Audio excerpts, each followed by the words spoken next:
అండి మన ఛానల్లో ఈరోజు రెసిపీ వచ్చేసి తెలంగాణ ఫేమస్ పప్పు కారపప్పు అండ్ పచ్చి పులుసు. ఇలా స్టార్ట్ చేద్దామా. 1 కప్పు శనగపప్పుని తీసుకొని ఫస్ట్ వాటర్ పోసి బాగా కడిగి పెట్టేసుకొని నానబెట్టేసుకోవాలి.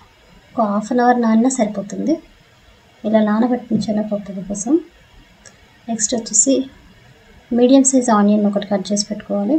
నెక్స్ట్ 3 పచ్చిమిర్చి, కరివేపాకు, అంతే అండి. 3 ఇంగ్రీడియంట్స్ తోటి పప్పు రెడీ అయిపోతుంది. Let's start. స్టవ్ ఆన్ చేసుకొని కుక్కర్ పెట్టేసుకుందాం. నెక్స్ట్ కుక్కర్ వేడయ్యాక ఆయిల్ యాడ్ చేస్తున్నాను. ఆయిల్ పోసేసి నెక్స్ట్ పోపు వేసుకోవడమే. ఆవాలు, జీలకర్ర వేసేసిన తర్వాత నెక్స్ట్ ఆనియన్స్ కట్ చేసి పెట్టుకున్న పొడుగు కట్ చేసుకున్న ఆనియన్స్, కరివేపాకు, పచ్చిమిర్చి వేసేసి ఒకసారి కలిపేసుకోవడమే. ఒకసారి గంట తీసుకొని కలుపుకుందాం. సో అది ఆనియన్స్ అనేది కొంచెం వేగాలి. వేగిన తర్వాతనే పప్పు వేయాలి, లేదంటే టేస్ట్ ఉండదు. సో లైట్గా వేగిన తర్వాత అల్లం వెల్లుల్లి పేస్ట్, నెక్స్ట్ వచ్చేసి పసుపు, ½ స్పూన్ పసుపు వేసేసి మళ్ళీ ఒకసారి కలపాలి. ఇలా కలిపి పెట్టేసుకున్నాక మనం పెట్టుకున్నాక శనగపప్పు ఉంది కదండి, అది యాడ్ చేసేయడమే. సో నేను ఇప్పుడు కుక్కర్లో నానబెట్టుకున్న శనగపప్పును వేసేస్తున్నాను.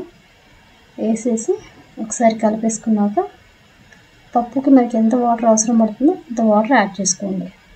సో నేను కొంచెం వాటర్ యాడ్ చేస్తున్నాను. 1 గ్లాస్ అయితే సరిపోతుంది.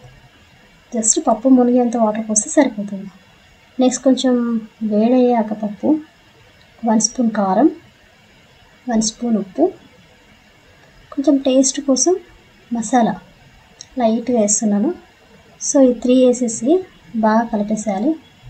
మసాలా ఎందుకు వేసానంటే కొంచెం మనకు నాన్ వెజ్ ఫ్లేవర్ లాగా రావాలని వేసాను. సో చాలా టేస్టీగా ఉంటుంది, చూడండి. నెక్స్ట్ మూత పెట్టేద్దాం. ఇక పప్పు ఒక 3 విజిల్స్ వచ్చేసిన తర్వాత ఆల్మోస్ట్ కారపప్పు రెడీ అయిపోయినట్టే. సో ధనియాల పొడి వేయలేదు, గమనించారండి. ఎప్పుడు వేయాలంటే ధనియా పొడి స్టవ్ మీద ఉన్నప్పుడు వేయద్దు. స్టవ్ ఆఫ్ చేసేసి విజిల్ తీసేసి మూత తీసాక ఇప్పుడు అలా పప్పు వేడిగా ఉన్నప్పుడే, చల్లగా కాకముందు అన్నట్టు వేడిగా ఉన్నప్పుడే కొంచెం ధనియాల పొడి వేసేసి కలపాలి.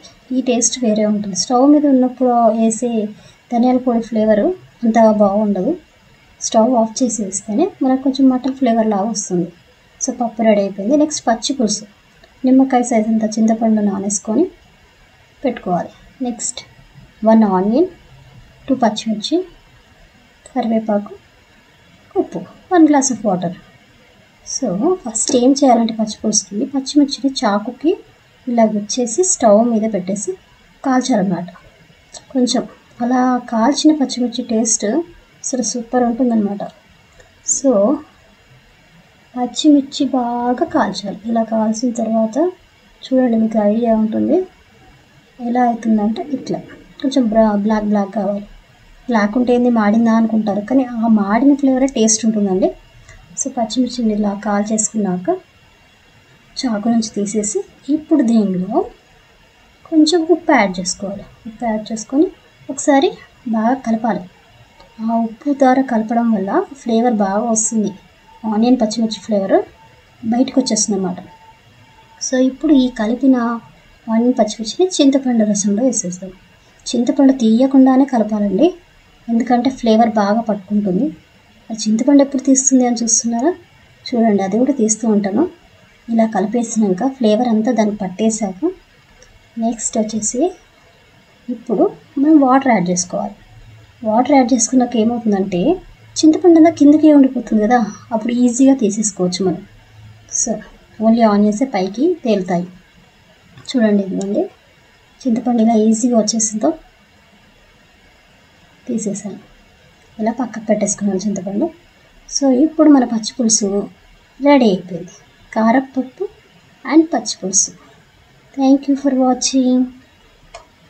Please subscribe my channel.